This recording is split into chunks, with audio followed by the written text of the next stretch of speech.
Welcome back to my channel. আমরা continue করছি RRB group D previous year question পেপারগুলো। সেখানে আমরা প্রথম দুদিন অলরেডি করেছি। এটা আমাদের তৃতীয় নাম্বার দিন। এই তৃতীয় নাম্বার দিনে আমরা কিছুগুলো অঙ্কের প্রথমে আমরা অঙ্কেরই করেছি কিছু প্রবলেম, ম্যাথের প্রবলেমগুলো। আজকেও কিছু ম্যাথের প্রবলেমগুলো করব, ঠিক আছে? তো আগের ভিডিওগুলো যদি তোমরা না দেখে থাকো তাহলে আগে সেই ভিডিওগুলোও দেখবে এবং এই ভিডিওটাও দেখবে। তাতে যদি অল্প কিছু উপকার মনে হয় তাহলে অবশ্যই চ্যানেলটিকে সাবস্ক্রাইব করবে এবং পছন্দ হলে লাইক, এবং তোমার পছন্দ হলে তোমার বন্ধুদের সাথেও কিন্তু শেয়ার করে দেবে, তারাও যাতে এই ভিডিওটা দেখে উপকৃত হয়।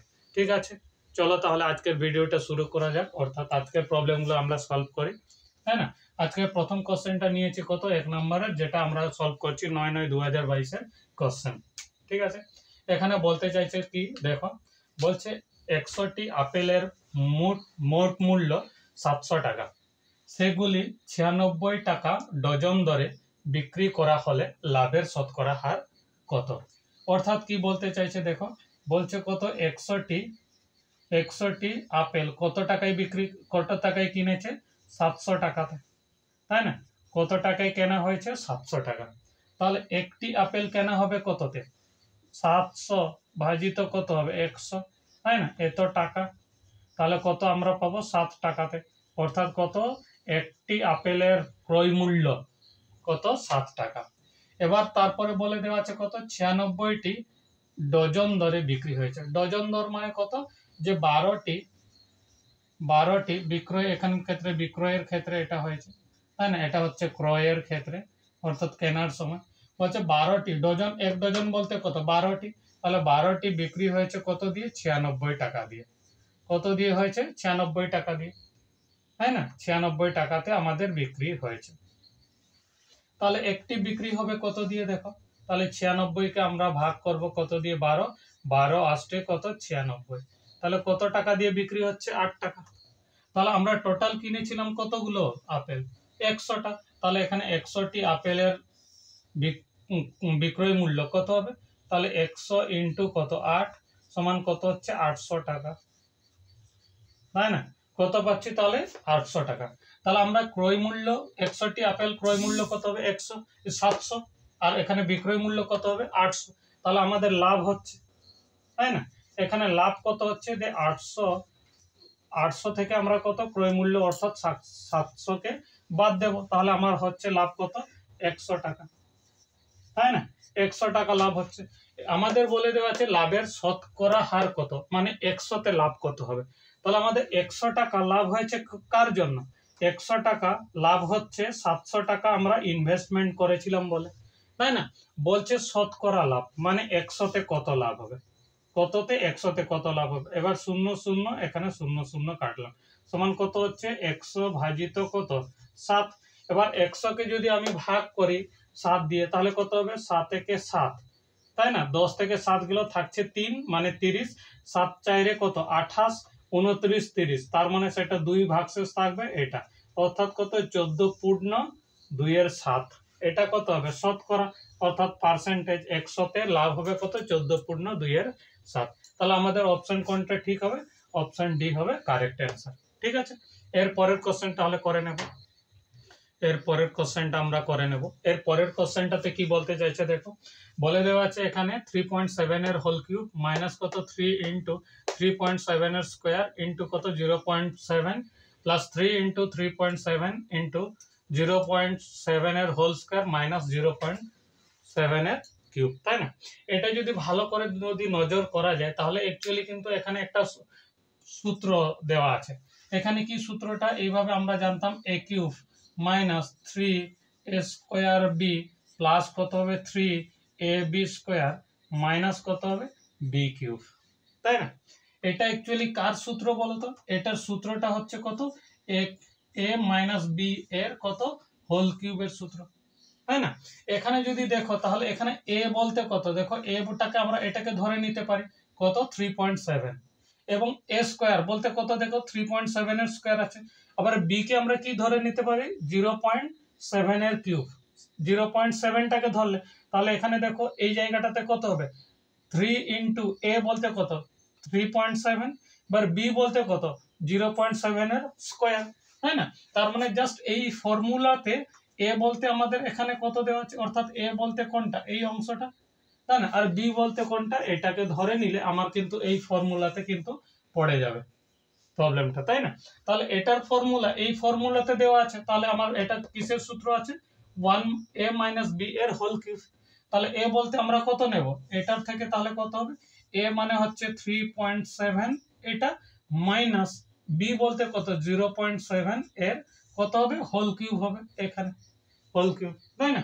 তার মানে কত হবে 3.7 থেকে আমি কত 0.7 বাদ দেবো, অর্থাৎ 3 টাকা 70 পয়সা থেকে আমি যদি 70 পয়সা বাদ দিই, তাহলে আমার উত্তর হয়ে যাবে কত 3 টাকা। তাহলে এখানে কত হবে হোল কিউব, অর্থাৎ কত 3 কে 3 বার গুণ করলে কত হবে 3 3 কে 7, 3 3 কে 9, 9 3 27, অর্থাৎ আমার অ্যান্সার হয়ে যাবে কত 27, তাই না? অ্যান্সার তাহলে আমার কত হয়ে যাচ্ছে অপশন বি, অপশন বি হচ্ছে কারেক্ট অ্যান্সার, অর্থাৎ 27। ঠিক আছে, এর পরের কোশ্চেনটা আমরা দেখে নেব। তাহলে এরপরে তাহলে আমরা পরের প্রবলেমটা সলভ করে নেব। এখানে 3 নম্বরের কি বলছে, বলছে সোনি এবং মেরি যথাক্রমে 4 দিনে এবং 6 দিনে একটি পেন্টিং সম্পূর্ণ করে, তারা পর্যায়ক্রমে পেন্টিং করলে কত দিনে শেষ করবে। অর্থাৎ এখানে কি বলছে, সোনি সে পেন্টিং করতে পারে, একটা পেন্টিং কত দিনে শেষ করতে পারে 4 দিনে, মেরি কত দিনে করতে পারে আলাদাভাবে করলে 6 দিন। এবার পেন্টিংটাকে তারা আলাদাভাবে করলে কত 4 এবং 6 দিনে কমপ্লিট করে। বলছে তারা যদি পর্যায়ক্রমে পেন্টিংটা করে তাহলে কত দিনে শেষ করবে। অর্থাৎ কত, প্রথম দিন যদি সোনি করে তাহলে পরের দিন কে করবে মেরি করবে, এইভাবে কিন্তু কাজটা চলতে থাকবে, তাই না? তাহলে এখানে বলেছে কত প্রথম দিন, তাহলে আমি ধরে নিলাম প্রথম দিন কত সোনি করছে, তাহলে এখানেই বলে দেওয়া আছে কত সোনি তাহলে কি করছে, বলছে কত যে 4 দিনে এক অংশ কাজ করছে, 4 দিনে কত অংশ করছে এক অংশ, তাহলে একদিনে, তাই না, একদিনে কতটা করবে 1/4 অংশ কাজ করবে, তাই না? 1/4 অংশ কাজ করবে। তেমনি মেরির ক্ষেত্রে কত হবে, ধরো এখানে কত আছে 6 দিনে সে কাজ করছে কত 1 অংশ, মানে সম্পূর্ণটা কাজ করছে, সম্পূর্ণ কাজ করে ফেলছে পুরো 1 অংশ, এবং সেখানে একদিনে কাজ করবে কত 1/6 অংশ কাজ করবে, তাই না? 1/6 অংশ কাজ করবে। তাহলে প্রথম দিন শনি করলে কত 1/4 অংশ করবে, দ্বিতীয় দিন মেরি করলে কত হবে 1/6 অংশ করবে। তাহলে আমরা যদি বলি যে 2 দিন, তাহলে প্রথম 2 দিন বলা যেতে পারে কত, প্রথম 2 দিন যদি এরা করবে, দুজন মিলে করলো, তাহলে দুজন মিলে নয় একা একা করে, তাহলে দুজনে 2 দিনে কতটা করবে, তাহলে একজন করবে 1/4 আর একজন করবে কত 1/6, এই দুটোকে যোগ করলে লসাগু কত হচ্ছে দেখো 4 আর 6 লসাগু হবে কত 12, অর্থাৎ দেখো এখানে 4 আর 6, তাহলে আমি 2 দিয়ে করলাম, 2 দুগুণে 4, 2 3 6, তার মানে কত দিয়ে 2 দিয়ে, তারপরে আবার কত 3 দিয়ে, তাহলে 2 3 6, 6 দুগুণে কত 12, তাহলে আমার লসাগু কত হয়ে যাবে 12, তাই না? তাহলে 4 কে কত দিয়ে গুণ করলে 12 হচ্ছে 3 দিয়ে, তাহলে 3 কে 1 দিয়ে গুণ করবো, 3 একে 3, প্লাস এখানে কত 6 কে কত দিয়ে গুণ করলে 12 পাবো 2, তাহলে উপরে 2 দিয়ে গুণ করবো, 2 একে 2, তাহলে হয়ে যাচ্ছে কত 5/12 অংশ। অর্থাৎ আমরা কি দেখতে পেলাম, যে তারা যদি প্রথম 2 দিন পর্যায়ক্রমে করে তাহলে মোট কত অংশ করবে 5/12 অংশ করবে। তাহলে এই 5/12 অংশ তাহলে আমরা যদি করি তাহলে কত দিনে কাজটা শেষ করবে বলেছে 1 অংশ, তাহলে এখানে এক যদি আমরা কত আছে 5/12 এখানে যদি করি, তাহলে এখানে কত ধরো 2 দিন করলো, 2 দিন করা মানে কত, এই 2 দিয়ে গুণ মানে হচ্ছে এর মধ্যে কিন্তু 4 দিন আছে, কারণ কত এখানে আমরা বললাম কত 2 দিন মিলে কাজটা করছে, 2 দিন মিলে কাজটা করছে এত, তাহলে আর একদিন যদি করে, অর্থাৎ এটাকে যদি আরেকবার 2 দিয়ে গুণ করে তার মধ্যে কত হচ্ছে 4 হচ্ছে, তাহলে আমরা যদি বলি কত যে প্রতিদিন, তাহলে প্রতি 2 দিন অন্তর কতটা করছে তারা 5/12 অংশ, তাহলে 5/12 অংশ যদি করে তাহলে এরা 4 দিনে, অর্থাৎ কত এখানে আমরা বলতে পারি প্রতিদিন 5/12 অংশ করে কাজ করছে, 5/12 অংশ করে কি করছে কাজ করছে, তাই না? এখন এটাকে যদি আমরা আবার 2 দিয়ে গুণ করলাম তাহলে কি হচ্ছে, 2 দিয়ে গুণ করা মানে কত, এখানে কিন্তু 2 দিন নয়, কত দিন হচ্ছে, এখানে এত অংশ কাজ করছে 2 দিনে, তাহলে আবার 2 দিয়ে গুণ করলে কত হবে 4 দিনে যেটা করবে সেটা বেরোবে। অর্থাৎ 4 দিনে কত করবে এখানে আমরা যদি করি তাহলে 2 আর 2 6 কত হবে 12, অর্থাৎ কত হচ্ছে 5 এর 6। এত অংশ কিন্তু কাজটা করে ফেলবে তারা। কত অংশ কাজটা করে ফেলবে? এত অংশ কাজ করবে। অর্থাৎ এর মধ্যে আছে আমাদের কত 2 দিন। এবার এখানে যখন আমরা 2 দিয়ে গুণ করছি তখন কত হচ্ছে আরো 2 দিন করলাম, অর্থাৎ এখানে কত হচ্ছে আরো 2 দিন, তাই না? তার মানে কত 2 দিন এবং 2 দিন মিলে কত হয়ে যাচ্ছে 4 দিন, অর্থাৎ কত হয়ে যাচ্ছে 4 দিন কিন্তু কাজ হয়ে গেছে। 4 দিনে কত অংশ কাজ হয়েছে? 5 এর 6 অংশ কাজ হয়েছে। তাহলে বাকি কাজটা কত থাকছে? বাকি কাজ সমান কত? 1 অংশ আমার সম্পূর্ণ কাজ, এর থেকে আমি বাদ দিচ্ছি কত 5 এর 6 অংশ। কত বাদ দিচ্ছি? 5 এর 6 অংশ। তাহলে আমার কত হয়ে যাবে 6 মাইনাস 5, এখানে 6 সমান কত হচ্ছে 1 এর 6 অংশ। কত হয়ে যাচ্ছে 1 এর 6 অংশ, তাই না? তাহলে আমার 4 দিন করার পর বাকি যে অংশ থাকছে 1 এর 6। এবার 1 এর 6 অংশ তো আমরা যদি বলি এখানে মেরি, পরের দিন যদি মেরি, অর্থাৎ আমরা যদি প্রথমে কার দিয়ে শুরু করলাম? মেরি দিয়ে, তাহলে প্রথম দিন এটা দ্বিতীয়, এটা তৃতীয়, এটা চতুর্থ, তারপরে পঞ্চম দিনে 5 নম্বর দিনে মেরি পড়বে। অর্থাৎ মেরি কাজ করতে পারে কত? একদিনে তো 1 এর 6 অংশ কাজ করতে পারে। মেরি একদিনে কত করে? 1 এর 6 অংশ। তাহলে 4 দিন করার পর যে অংশটা কাজ থাকবে মেরি যদি করে কাজটা তাহলে শেষ হয়ে যাবে। অর্থাৎ তার টোটাল কত দিন সময় লাগবে? 4 প্লাস 1 সমান কত হচ্ছে 5 দিন। কত দিন সময় লাগবে? 5 দিন। তাহলে আমার অ্যান্সারটা কত হয়ে যাবে? অ্যান্সার অপশন এ হচ্ছে 5, তাই না? এই ভিডিওটা একটু এখানে শেষ অংশটা বুঝতে একটু কষ্ট হবে, একটু অসুবিধা হবে ব্যাপারটা। একটু ভিডিওটাকে স্লো করে বা আরেকবার মানে ব্যাক করে কিছু অংশটা, এই অংশটা যদি দেখা যায় তাহলে সম্পূর্ণভাবে বোঝা যাবে। ঠিক আছে, এর পরের অংশটা তাহলে আমরা করে নেব। এর পরের প্রবলেমটা আমরা করে নেব। এখানে একটা মান দেওয়া আছে m ইকুয়াল টু -9 এবং n ইকুয়াল টু 13 হলে 25m square plus 40mn plus কত 16n স্কোয়ার এর মান নির্ণয় করতে হবে। এটা জাস্ট একটা ফর্মুলা দেওয়া আছে, এই ফর্মুলাটাকে শুধু ভালো করে নজর করে দেখলেই হবে। এখানে কি দেওয়া আছে দেখো, এখানে আমরা এটাকে লিখতে পারি কত 5n এর স্কোয়ার প্লাস কত 2 ইন্টু, এখানে এই জায়গাটাতে লিখতে পারি কত 4n এর স্কোয়ার। তার মানে কত 5 মানে 5 5 25, m হচ্ছে m স্কোয়ার, এখানে কত হচ্ছে 4 4 16 n স্কোয়ার। এখানে তাহলে লিখতে পারি 2 ইন্টু m, এটা লেখা যেতে পারে এবং এটাই লিখলাম, তাই না? তাহলে দেখো কত হচ্ছে 5 দুগুণে 10, 10 4 40 হয়ে যাচ্ছে, এটা মিলে যাচ্ছে। তাহলে এটা কার সূত্র দেখো তো? a স্কোয়ার প্লাস কত হচ্ছে 2 ইন্টু a ইন্টু b, তাই না? প্লাস কত হচ্ছে b স্কোয়ার। এটা কার সূত্র হয়? a প্লাস b এর হোল স্কোয়ারের সূত্র হয়, তাই না? a প্লাস b হোল স্কোয়ারের সূত্র হয়। তাহলে a বলতে আমরা কোনটা ধরছি? 5m। তার মানে আমাদের এখান থেকে হয়ে যাবে কত 5m প্লাস কত হচ্ছে 4n, এটার কত হবে? হোল স্কোয়ার হবে। অর্থাৎ a বলতে আমরা নিয়েছি কত 5m, b বলতে কত নিয়েছি 4n, তাই না? এটার হোল স্কোয়ার হয়ে যাবে। এবার এখান ক্ষেত্রে মানটা বসে না, তাহলে m সমান কত বলে দেওয়া আছে? -9। তাহলে এখানে কত হবে 5, তাই না, ইন্টু কত হবে -9 এটা প্লাস 4 ইন্টু কত দেওয়া আছে? n সমান হচ্ছে 13, n সমান 13 এটা, তাই না, এর পুরোটার স্কোয়ার। তাহলে এবার কত হবে দেখো 9 5 45, অর্থাৎ -45 আর প্লাস কত হবে 13 4 52 এটা, তাই না, এটার স্কোয়ার আসছে। তাহলে এবার দেখো, তাহলে প্লাস আমার কত 52 আর মাইনাস হচ্ছে কত 45, তাহলে আমার অ্যান্সার হয়ে যাবে কত? এখানে 7 এর স্কোয়ার হয়ে যাবে। অর্থাৎ 45 থেকে 50 যেতে 5 5 আর এখানে 50 হলো আর 2 মানে হচ্ছে 7, তাহলে 7 এর স্কোয়ার মানে কত হচ্ছে 49। তাহলে আমাদের অ্যান্সারটা কত হচ্ছে 49।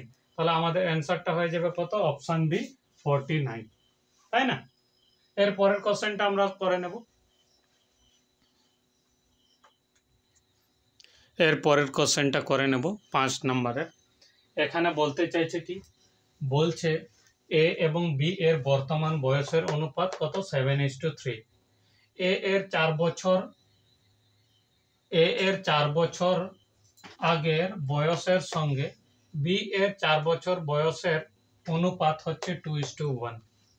এ এর 4 বছর পরের বয়স এবং বি এর 4 বছর আগের বয়সের পার্থক্য নির্ণয় করো।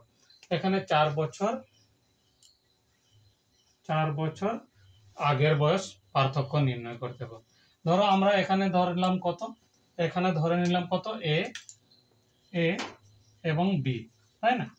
বলছে কত এ এর, এখানে কত এ এর বয়সের অনুপাত কত দেওয়া আছে, কত দেওয়া আছে 7:, কত আছে 3, তাই না? তাহলে এখান থেকে আমরা ধরে নিলাম, ধরো এ আর এদিকে বি ছিল, এবার এই অনুপাত থেকে কিন্তু আমরা ধরে নিলাম কত, ধরো এ এর বর্তমান বয়স কত 7x এবং বি এর বর্তমান বয়স কত ধরে নিলাম 3x, তাই না? বর্তমান বয়স তাহলে হলো কত 7x এবং কত হলো 3x। এবার বলছে কত 4 বছর আগে, তাহলে এখানে নিলাম কত 4 বছর আগে।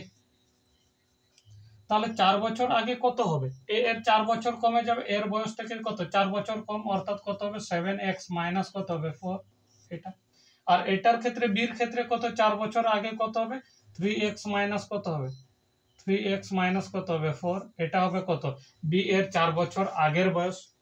এবার কত আবার এখানে কত হবে এ এর 4 বছর পরে, এটা হচ্ছে 4 বছর পরে, 4 বছর পরে কত, এটা যা থাকবে তার সাথে 4 যোগ হয়ে যাবে, অর্থাৎ এখানে হয়ে যাবে কত 4 বছর পরে তো কত হবে 7x প্লাস কত হবে 4, আর এখানে বির ক্ষেত্রে কত এর 4 বছর পরে কত হয়ে যাবে 3x প্লাস কত 4, এটা, তাই না? এবার বলেছে কত এ এর 4 বছর আগের বয়স, তাহলে এ এর 4 বছর আগের বয়স হচ্ছে কত, এটা 7x মাইনাস কত 4, এটা, তাই না? সঙ্গে বি এর 4 বছর 4 বছর 4 বছর পরের বয়স, অর্থাৎ বি এর 4 বছর পরের বয়স মানে কোনটা, এটা, অর্থাৎ এখানে কত হচ্ছে 3x প্লাস কত 4, বলছে এদের অনুপাত কত 2:1, অর্থাৎ কত এখানে 2:1, অর্থাৎ কত 2/1, তাই না? তাহলে এবার বজ্র গুণন করো, এইভাবে গুণ করবো, তাই না? তাহলে কত হয়ে যাবে এটার সাথে এটা গুণ করলে কত হবে 7x মাইনাস কত 4, তাই না? আর এই দিকটা কত হবে 2 দিয়ে করলে 2 3 6, x প্লাস কত হবে 8। এবার x কে এদিকে নিয়ে চলে আসো, তাহলে 7x মাইনাস কত হবে 6x, এদিকে কত হবে 8 প্লাস কত 4 সমান কত হচ্ছে 12, তাহলে কত x ইকুয়াল টু কত হচ্ছে 12, অর্থাৎ x এর ভ্যালু আমরা কত পেয়ে গেলাম 12। তাহলে x এর ভ্যালু যদি 12 হয়, তাহলে আমরা ধরেছিলাম কত এ এর বর্তমান বয়স কত 7x, তাহলে 7x মানে কত 7 ইন্টু কত 12, অর্থাৎ 12 সাথে কত 84, তাই না? কত পেয়ে যাচ্ছি কত 12 সাথে 84, অর্থাৎ কত এ এর বর্তমান বয়স কত 84, আর এখানের ক্ষেত্রে কত হবে 3 ইন্টু কত 12, তাহলে এখানের ক্ষেত্রে কত পাচ্ছি 36, অর্থাৎ বি এর বর্তমান বয়স কত হচ্ছে 36, তাই না? এবার বলে দেওয়া আছে এ এর 4 বছর পরের বয়স, 4 বছর পরের বয়স, তাহলে এ এর 4 বছর পরের বয়স কত হচ্ছে এটা, তাই না? এটা যদি হয় তাহলে এখানে বর্তমান বয়স হচ্ছে কত 84 এবং 4 বছর পরে বয়স কত হবে 88, তাই না? 84-র সাথে আমি কত করব 4 বছর পরে, অর্থাৎ কত হবে 88 বছর বয়স। বলছে বি এর 4 বছর আগের বয়স, তাহলে বি এর 4 বছর আগের বয়স, বর্তমান বয়স এটা, 4 বছর আগের বয়স কত হবে -4, অর্থাৎ এখানে বর্তমান বয়স কত 36, 4 বছর আগে এখানে কত থাকবে 4 বাদ দেব, তাহলে কত 36 থেকে 4 বাদ দিলাম, তাহলে কত হবে 32। এবার বলেছে কত এদের বয়সের পার্থক্য বার করতে বলেছে, তাহলে বয়সের পার্থক্য মানে কত হবে 88 মাইনাস কত হবে 32, তাহলে 8 থেকে 2 বাদ করে কত 6, এবার 8 থেকে 3 বাদ দিলে কত 5, অর্থাৎ কত বেরোচ্ছে 56, তাই না? কত বেরোচ্ছে 56, অর্থাৎ অপশন সিটা হচ্ছে আমাদের কারেক্ট অ্যান্সার, অপশন সিটা হবে আমাদের কারেক্ট অ্যান্সার, এটাই হচ্ছে অ্যান্সার। ঠিক আছে, এর পরের কোশ্চেনটা দেখে নেব। এর পরের কোশ্চেন আমরা করে নেব। এর পরের কোশ্চেনটাতে কি বলছে দেখো, বলছে কত 30 বছর আগে 30 বছর পর রাজুর বয়স 4 বছর আগে তার বয়সের দ্বিগুণ হবে, রাজুর বর্তমান বয়স কত হবে, অর্থাৎ কি বলতে চাইছে, বলছে 30 বছর, ধরো রাজুর বয়স আমরা ধরে নিলাম কত x, তাই না? বলছে 30 বছর পর রাজুর বয়স, অর্থাৎ এর যদি 30 বছর পর হয়, তাহলে এর বয়স কত হবে, এখন যা থাকবে তার সাথে কত হবে 30 যোগ হয়ে যাবে, এটা হচ্ছে 30 বছর পর তার বয়স হবে। বলছে 30 বছর পর তার বয়স 4 বছর আগে তার বয়সের দ্বিগুণ, অর্থাৎ এর 4 বছর আগে, অর্থাৎ কত 4 বছর আগে এর বয়স কত হবে x-4, এখান থেকে যা বয়স থাকবে তার থেকে 4 বাদ দেব। বলছে এই 4 বছর আগে যা বয়স থাকবে এটাকে দ্বিগুণ করলে 30 বছর পরের বয়সের সঙ্গে সমান হবে, অর্থাৎ কত এইটাকে, অর্থাৎ কত x-4 এটাকে যদি আমি দ্বিগুণ করি তাহলে কি হবে 30 বছর পরে রাজুর বয়সের সঙ্গে কি হবে সমান হবে, অর্থাৎ হবে বলেছে 30 বছর পরে রাজুর বয়স 30 বছর পরে রাজুর বয়স 4 বছর আগে তার বয়সের দ্বিগুণ, 4 বছর আগে তার বয়সের দ্বিগুণ হবে, অর্থাৎ এটার সাথে এটা সমান হবে। এবার এখান থেকে x এর মান বার করে দিলেই হবে, অর্থাৎ x প্লাস কত 30 সমান কত এখানে হবে 2x, আর এটার সাথে এটা গুণ করলে মাইনাস কত হবে 8, কত হবে -8। এবার কত x কে ওইদিকে নিয়ে চলে যাও, সমান কত হবে 2x মাইনাস কত x, এবার 8 কে এইদিকে নিয়ে চলে আসো, তার মানে কত হবে 30 প্লাস কত 8। এখানে থাকছে কত x, 2x থেকে x বাদ দিলে x, আর এইদিকে কত যাচ্ছে 38, অর্থাৎ অপশন এটা। x এর ভ্যালু কত বেরালো 38, অর্থাৎ x বলতে কত রাজুর বর্তমান বয়স আমরা ধরেছি, তাহলে রাজুর বর্তমান বয়স কত হচ্ছে 38 বছর বয়স, তাই না? তাহলে এই ভিডিওগুলো দেখে যদি সত্যি একটু হলেও উপকার মনে হয়ে থাকে তাহলে অবশ্যই চ্যানেলটিকে সাবস্ক্রাইব করবে, আর পছন্দ হলে লাইক করবে। কোনো ডাউট থাকলে কমেন্টে জানাবে, তাহলে আমি সেই ডাউটটাকে বা কোনো প্রশ্ন যদি থাকে তাহলে সেই পরের ভিডিও কোনো ডাউট ক্লিয়ার সেশনে আমি কিন্তু সেই ভিডিওগুলোকে আলোচনা করে ডাউটগুলো ক্লিয়ার করতে পারি, ঠিক আছে? আর তোমাদের বন্ধুদের সাথে শেয়ার করে তাদেরকেও এই উপকার কিছুটা উপকার হয় যাতে, তার জন্য দেখবে তোমার বন্ধুদেরকেও শেয়ার করে দিবে ভিডিওটাকে, তাই না? এরপরের কোশ্চেন আমরা নিয়ে নেব, তাহলে এরপরে আমরা এরপরের কোশ্চেনটা করে নেব। এখানে এটা মানে ম্যাথও বলতে পারো বা এটাকে রিজনিং এ বলতে পারো, তাই না? রিজনিং এর কোশ্চেন বলা যেতে পারে। তো এখানে কি বলতে চাইছে, বলছে যদি এটা একটা সংখ্যা দেওয়া আছে, সংখ্যার প্রতি বিজোড় সংখ্যার সাথে 1 যোগ করা হয় এবং সংখ্যার প্রতি জোড় সংখ্যা থেকে 2 বিয়োগ করা হয়, তাহলে বাম দিকের থেকে তৃতীয় এবং ডান দিকের থেকে দ্বিতীয় সংখ্যার সমষ্টি কত হবে। অর্থাৎ যে সংখ্যাটা দেওয়া আছে, কত দেওয়া আছে 5 6 1 3 7 4 2 6 7 8। এখানে বলছে কত প্রতিটি বিজোড় সংখ্যার সঙ্গে 1 যোগ করো, অর্থাৎ বিজোড় সংখ্যা কত, এটাও বিজোড় সংখ্যা, এখানে আমাদের কি করতে হবে 1 যোগ করতে হবে। এখানে বিজোড় সংখ্যা যোগ করব 1, এখানে বিজোড় সংখ্যা 1 যোগ করব, এখানে কত বিজোড় সংখ্যা 1 যোগ করব, এটার ক্ষেত্রে বিজোড় সংখ্যা এখানে 1 যোগ করব, তাই না? এটা এবং যেখানে যেখানে বলছে প্রতিটি জোড় সংখ্যার থেকে 2 বিয়োগ করব, জোড় সংখ্যার থেকে 2 আর জোড় সংখ্যা থেকে 2, তার মানে এই জায়গা থেকে কত 2 বিয়োগ, এখান থেকেও 2 করব, এখান থেকে 2 বিয়োগ করব, এখান থেকে 2, এখান থেকে কত 2 বিয়োগ করব, তাহলে 8 থেকে 2 বিয়োগ করলে কত পাবো 6, এখানে কত 7 আর 1 যোগ করলে কত হবে 8, এখানে 6 থেকে 2 বিয়োগ করলে কত হবে 4 পাবো, 2 থেকে 2 বিয়োগ করলে কত 0, 4 থেকে 2 বিয়োগ করলে কত হবে 2, আর 7 থেকে 1 যোগ 7 আর 1 যোগ করলে হবে 8, 3 আর 1 যোগ করলে কত হবে 4, 1 আর 1 যোগ করলে হবে 2, 6 আর 2 বিয়োগ 6 থেকে 2 বিয়োগ করলে হবে কত 4, আর 5 থেকে 5 এর সাথে 1 যোগ করলে হবে কত 6। তাহলে আমি পেয়ে গেলাম কত এই সংখ্যাটা। এবার বলে দেওয়া আছে কত বাম দিক থেকে তৃতীয় নাম্বার, অর্থাৎ এদিক থেকে 3 নাম্বার, অর্থাৎ 1 2 3, অর্থাৎ কোন সংখ্যাটা এখানে কোন সংখ্যাটা, অর্থাৎ এইটা 2, এবং বলেছে কত ডান দিক থেকে দ্বিতীয় সংখ্যা, অর্থাৎ এদিক থেকে কত দ্বিতীয়, অর্থাৎ কোন সংখ্যাটা এই সংখ্যাটা, বলছে এদের সমষ্টি কত। অর্থাৎ দেখো 8 আর 2 এদের সমষ্টি কত হবে, 8 আর 2 কত হবে 10 হবে, কত হবে 10, অর্থাৎ অপশন আমার কত অপশন সি হবে কারেক্ট অ্যান্সার, তাই না? অপশন সি হবে আমার কারেক্ট অ্যান্সার, ঠিক আছে? এরপরে আমরা কিছুগুলো ভিডিও দেখে নিই, এরপরের কোশ্চেনটা দেখে নেব। এর পরের কোশ্চেন বলতে আমরা রিজনিং এর কোশ্চেনগুলো নিয়েছি, ম্যাথের প্রবলেমগুলো সব সলভ হয়ে গেছে, অর্থাৎ এই যে 2022-এর অর্থাৎ 9/9/2022-এর যতগুলো ম্যাথের প্রবলেম ছিল সবগুলো আমরা করেছি। এরপরে আমরা রিজনিং এর কিছুগুলো কোশ্চেন নিয়ে নিচ্ছি। এখানে বলছে কত 5 জন ছাত্র উত্তর দিকে মুখ করে এক সোজা সারিতে বসে রয়েছে, এ এবং বি যথাক্রমে সারির বাঁ দিকের শেষে এবং ডান দিকের শেষে আছে, ডি হলো বি এর নিকটতম প্রতিবেশী, সি হলো ডি এর মধ্যবর্তী প্রতিবেশী এবং এ এর ডান দিকে থেকে দ্বিতীয় স্থানে রয়েছে, ই এ এর নিকটতম প্রতিবেশী এবং নিচের মধ্যে কে ডান দিকের শেষ প্রান্ত থেকে তৃতীয় স্থানে রয়েছে। অর্থাৎ আমাদের কি কি বলতে চাইছে দেখো, আমাদেরকে বলছে কত 5 জন আছে, অর্থাৎ 1 জন 2 জন 3 জন 4 জন 5 জন ধরে নিলাম, এরা প্রত্যেকেই কিন্তু কোন দিকে মুখ করে দেওয়া আছে উত্তর দিকে, অর্থাৎ উপরের দিকে আমি কত করলাম, মুখ করে আছে, তীর চিহ্ন দিলাম, তাই না। এরপরে কি বলেছে, এ এবং বি যথাক্রমে সারির বাঁ দিকে এবং ডান দিকে শেষে বসে আছে। তাহলে এ বসে আছে কোথায়, এখানে, এবং বি বসে আছে ডান দিকের শেষে এইখানে। এরপরে বলে দেওয়া আছে কত, ডি হলো বি এর নিকটতম, অর্থাৎ ডি হচ্ছে কত, বি এর কাছে আছে, অর্থাৎ ডি এখানে বসবে, তাই না। এরপরে বলে দেওয়া আছে কত, সি হলো ডি এর মধ্যবর্তী প্রতিবেশী এবং এ এর ডান দিক থেকে দ্বিতীয় স্থানে রয়েছে।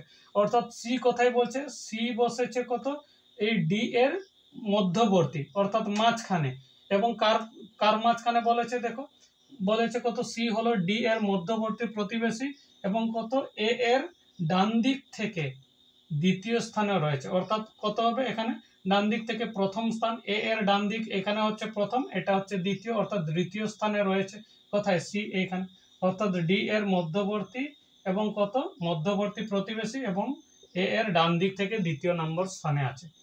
বলছে ই হচ্ছে এ এর নিকটবর্তী, অর্থাৎ ই হচ্ছে কত, ই এর কাছে, অর্থাৎ ই হচ্ছে কত, এ এর কাছে এখানে বসে আছে। এবার বলে দেওয়া আছে কত, নিচের কে ডান দিক থেকে শেষ প্রান্তের তৃতীয় স্থানে রয়েছে। অর্থাৎ এদিক থেকে আমি হিসাব করব, ডান দিক থেকে তৃতীয় স্থানে কত হবে, প্রথম স্থানে এ, দ্বিতীয় স্থানে ডি, আর তৃতীয় স্থানে কত হবে, সি। তাহলে আমাদের অপশন হবে কোনটা, অপশন বি হবে একটা কারেক্ট অ্যান্সার। এরপরের কোশ্চেন আমরা দেখে নেব। তাহলে এরপরের প্রশ্নটা দেখে নেব। এরপরের প্রশ্নটাতে কি বলছে, বলছে ফ্লাওয়ার শব্দের প্রতিটি স্বরবর্ণ ইংরেজি বর্ণমালা অনুসারে পরবর্তী অক্ষরের সাথে পরিবর্তিত হয় এবং প্রতিটি ব্যঞ্জন বর্ণ ইংরেজি বর্ণমালা অনুসারে তার পূর্ববর্তী অক্ষরে পরিবর্তিত হয়। এইভাবে গঠিত প্রতিটি বর্ণ যদি বর্ণানুক্রমিক ভাবে সাজানো হয় তাহলে কোন অক্ষরটি ডান দিক থেকে দ্বিতীয় স্থানে থাকবে। অর্থাৎ আমাদেরকে কি বলতে চাইছে, এখানে বলছে কত, ফ্লাওয়ার, ফ্লাওয়ার বলছে এই ফ্লাওয়ার শব্দের প্রতিটি স্বরবর্ণ, বলছে প্রতিটি স্বরবর্ণ অনুসারে, বর্ণমালার অনুসারে পরবর্তী অক্ষরের সাথে পরিবর্তিত হয়। অর্থাৎ আমাদের যে এখানে দেওয়া আছে কি, স্বরবর্ণ, অর্থাৎ কত, ভাওয়েলগুলো, সেই ভাওয়েলগুলো কি হবে, বলছে এর পরবর্তীতে পরিবর্তন হবে। অর্থাৎ কত, এখানে যদি আমার থাকে ই, তাহলে আমার পরিবর্তন হয়ে কত হবে, এফ হবে। এবার আই যদি থাকে তাহলে পরবর্তীটা কত হবে, যে, আই যে, তাই না। এখানে তাহলে ই আছে, ইর জায়গায় কে বসবে, এফ, এবং ওর জায়গায় কি হবে, ওর পরে কি হবে, ও পি, তাই না। এবার তারপরে বলে দেওয়া আছে কি, এই যে পরবর্তীতে পরিবর্তিত হবে, বলছে প্রতিটি ব্যঞ্জন বর্ণ ইংরেজি বর্ণমালা অনুসারে পূর্ববর্তী, অর্থাৎ কত, ব্যঞ্জন বর্ণগুলো কি তার আগের, অর্থাৎ আমি যদি এখানে কি লিখি, ধরো এফ লিখি, তাহলে এফ এর আগে কি হবে, ই হবে, তো ইতে পরিবর্তন হবে, অর্থাৎ এফ থাকলে ইতে হবে, তাহলে ই তারতে এফ, অর্থাৎ এর আগেরটাতে। তাহলে এখানে এফ আছে, তাহলে এর আগের কত হবে, ই হবে। এখানে এল কোনটা হবে, মানে কে হবে, কে এল, ই এফ, আর ওদিক থেকে ও পি। এখানের ক্ষেত্রে কত হবে, আমরা যেমন ইউ ভি ডাব্লিউ, তাহলে ডাব্লিউর আগে কত আছে, ভি, অর্থাৎ এখানে বসবে ভি। আর এখানে আর আগে কি হবে, কিউ, অর্থাৎ কিউ আর এস, তাই না, কিউ আর এস, তাহলে আর এর আগে কত বসবে, কিউ, অর্থাৎ এখানে হবে। এবার বলে দেওয়া আছে এইভাবে যদি গঠন করা হয়, এইভাবে গঠন প্রতিটি বর্ণ যদি বর্ণানুক্রমিক ভাবে সাজানো হয়, অর্থাৎ এই যে আমি লেটারগুলো পেলাম, এই লেটারগুলোকে কিভাবে আলফাবেট অনুযায়ী সাজাবো, অর্থাৎ কোনটা আগে সেটা আগে লিখবো, তারপরেরটাকে পরে লিখবো। তাহলে প্রথমে কি আসবে, ই আসবে, তারপরে আসবে কত, এফ, তারপরে আসবে কত, এখানে কে, তারপরে আসবে কত, পি, তারপরে আসবে কিউ, তারপরে আসবে কত, ভি। তাই এইভাবে আমার হবে আলফাবেট অনুযায়ী, অর্থাৎ সাজালে, তাই না। তাহলে আমাদেরকে বলে দেওয়া আছে কত, তাহলে কোন অক্ষর ডান দিক থেকে দ্বিতীয় স্থানে আছে। দ্বিতীয় স্থান মানে প্রথম স্থান এটা, এটা হচ্ছে দ্বিতীয় স্থান, তাহলে দ্বিতীয় স্থানে কি আছে, কিউ। তাহলে আমার অ্যান্সার হয়ে যাবে কত, অপশন ডি হচ্ছে কিউ, তাই না, অপশন ডি হবে আমার কিউ। তাহলে এর পরের কোশ্চেনটা আমরা করে নেব, এরপরের প্রশ্নটা আমরা করে নেব। এরপরের রিজনিং এর 10 নম্বরে কি নিয়েছে আমরা, বলছে মোহন গাড়িতে দক্ষিণ দিকে 6 কিলোমিটার গিয়ে 90 ডিগ্রি ডান দিকে বাঁকলেন। বাঁক নেন এবং 3 কিমি যাওয়ার পরে তিনি ডান দিকে ঘুরে এবং আরও 3 কিমি যান। বর্তমানে সে শুরু স্থানের কোন দিকে রয়েছে? অর্থাৎ কি বলতে চাইছে, বলছে মোহন, ধরো এখান থেকে মোহন যাত্রা শুরু করছে, বলছে মোহন গাড়িতে দক্ষিণ দিকে 6 কিলোমিটার যায়। অর্থাৎ আমাদের কি আছে, বোর্ডের কত কোন দিকে হয় উত্তর দক্ষিণ, উপর দিকে হয় উত্তর, নিচের দিকটা হয় দক্ষিণ, এদিকটা হয় কত পূর্ব, আর এদিকটা হয় কত পশ্চিম, তাই না? তাহলে আমাদেরকে বলে দেওয়া আছে কত ডান দিকে গেছে, কত দক্ষিণ দিকে 6 কিলোমিটার গেছে। তাহলে দক্ষিণ দিক মানে কোথায়, নিচের দিক, তাহলে 6 কিলোমিটার এখানে নিলাম, কত 6 কিমি, তাই না? এরপরে বলেছে কত ডান দিকে ঘুরেছে, অর্থাৎ এখানের যদি আমি ডান দিকে বলি এদিক থেকে, তাহলে ডান দিকটা কোন দিকে, এদিকটা হবে। বলছে ডান দিকে কত 90 ডিগ্রি বাঁকলেন। কতটা বেঁকে গেছেন, বলছে 3 কিলোমিটার যাওয়ার পর, অর্থাৎ এদিকে কতটা হচ্ছে 3 কিমি করে গেছে, 3 কিমি গেছে, তাই না? 3 কিমি যাওয়ার পর তিনি ডান দিকে ঘুরে আরো 3 কিলোমিটার যান, অর্থাৎ কত 3 কিমি আসার পরে আবার কিন্তু 3 কিমি ডান দিকে নিয়েছে, অর্থাৎ এই দিক থেকে গেলে কত ডান দিক উপরের দিকে হবে, অর্থাৎ এই বরাবর আমি 3 নিয়ে নিলাম, অর্থাৎ এখানে কত হবে 3 কিমি, তাই না? এবার তাহলে বলে দেওয়া আছে কত বর্তমানে সে শুরুর স্থানের কোন দিকে রয়েছে, তাহলে শুরু করেছিল এখানে আর শেষ করেছে কত এইখানে, তাহলে কোথায় হচ্ছে, দেখো এইদিকে এই বরাবর যদি ধরো এটা এখানে উপর দিকে, এটা হচ্ছে এই নিচের দিকে, তাহলে এই কোনাকুনি বরাবর আছে, তাহলে এই কোনাকুনি বরাবর কত হচ্ছে, এখানে দক্ষিণ, এটা হচ্ছে কত পশ্চিম, তাহলে আমার কোথায় আছে দক্ষিণ পশ্চিমে আছে, কোথায় আছে দক্ষিণ পশ্চিমে, তাহলে দক্ষিণ পশ্চিমের অ্যান্সার কোনটা, এই যে অপশন সিটাই হবে কারেক্ট অ্যান্সার, তাই না? তাহলে আজকে এই 10টা কোশ্চেন করলাম, এর আগের ভিডিওগুলোতে তোমরা দেখে নেবে আগের যে প্রবলেমগুলো আমরা সলভ করেছি, তাই না? ভিডিওটা যদি দেখে যদি কিছুটা হলেও উপকার মনে হয় তাহলে অবশ্যই চ্যানেলটিকে সাবস্ক্রাইব করবে এবং পছন্দ হলে লাইক, এবং কোনো ডাউট থাকলে নিচে কমেন্টে লিখে দেবে, ঠিক আছে? তাহলে এর পরের দিন আবার দেখা হবে, তাই না? ততক্ষণে ধন্যবাদ জানাই তোমাদেরকে ভিডিওটা দেখার জন্য।